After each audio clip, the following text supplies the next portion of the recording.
আসসালামু আলাইকুম গাইস, কি অবস্থা? সবাই কেমন আছেন? আশা করি সবাই ভালো আছেন। মোটামুটি আমি ভালো আছি। মোটামুটি হচ্ছে কারণ আমার প্রচুর পরিমাণে ঠান্ডা। তো যাই হোক, মানে 4-5 দিন ধরে প্রচুর পরিমাণে ঠান্ডায় ভুগতেছি, মানে কথা বলতে পারতেছি না ঠিকভাবে। তো যাই হোক, আমরা যাচ্ছি, মানে আমার চাচা শ্বশুরা আসছিলো আমাদের বাসায় বেড়াইতে, চাচি শাশুড়িরা আসছিলো। তো যাওয়ার সময় বললো চল ফুচকা খাওয়াই দেওয়া যায়। পরে গাইস, একে তো হচ্ছে ফুচকা, তারপর হচ্ছে মানে অফার পাইছি। মানে চাচি শ্বশুর অফার দিছে, বুঝছেন? তো যাই হোক, বললো হ্যাঁ খাবো।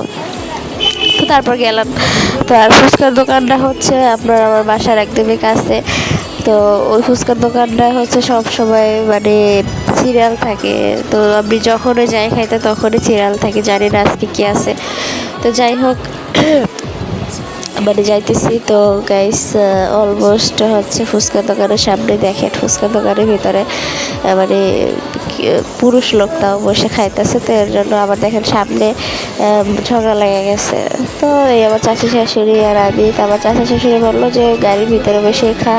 তো গাড়ির ভিতরে বসে এনে দিল, খাইতেছিলাম। তো দেখেন এখানে একজন কী করতেছে, তারপর হচ্ছে মানে খাইতেছি। তো মানে কি বলবো গাইস, এটা রিভিউ কীভাবে দেবো জানি না। মানে ফুচকাটা এতটা মজা, উনি কীভাবে কোথা থেকে শিখছে জানি না। ওনার কাছ থেকে আমার শেখা লাগে, এভাবে বানানো হতে যায়।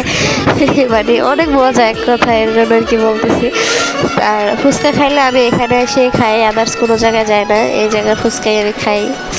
আর হচ্ছে যাই হোক, খাওয়া দাওয়া শেষ। দেখেন গাইস, মানে এখানের প্লেটটা যে মানে ফুচকা যে পরিবেশন করে যে প্লেটটা, মানে এটা দেখলেই তো শান্তি। তো দেখেন এই যেখানে দাদা নাতি কীভাবে হচ্ছে, মানে এরা এক জায়গা হইলে মানে কি বলবো, এদের কিছু বলার নাই। আর দেখেন ফুচকার দোকানটা এখন একদমই খালি। তো দোকানদার বলতেছে যে দোকানের ভিতরে এসে খাইলেই পারতেন। তো যাই হোক, যাইতেছি। বাসার সামনে হচ্ছে আয়সা করছে কি হচ্ছে ওর, আমার হাজব্যান্ড আসছে। তো 11:30 বাজে গেছে, তার আসার সময় হয়ে গেছে, লাগিয়ে জানতাম। তারপরে সে আয়সা ফোন দিছে। তো তাড়াহুড়ো করে আবার যাইতেছি। তো মানে কি বলবো যে মানে ঠান্ডার জন্য কথা বলতে পারতেছি না গাইস। তো যাই হোক,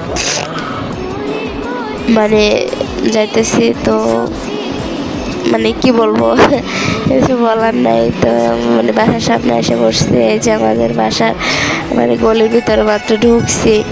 তো এখান থেকে যা হচ্ছে আপনার এই যে এখন আমার আর একটা গলি, মানে অলিগলির অভাব নেই গাইস। তো যাই হোক, ঢুকতেছি, মানে আমি তো আল্লাহ করতেছি, আল্লাহ জানে। পরে যে মানে বাসার ভিতরে ঢুকতেছি, তো তারা এখন চলে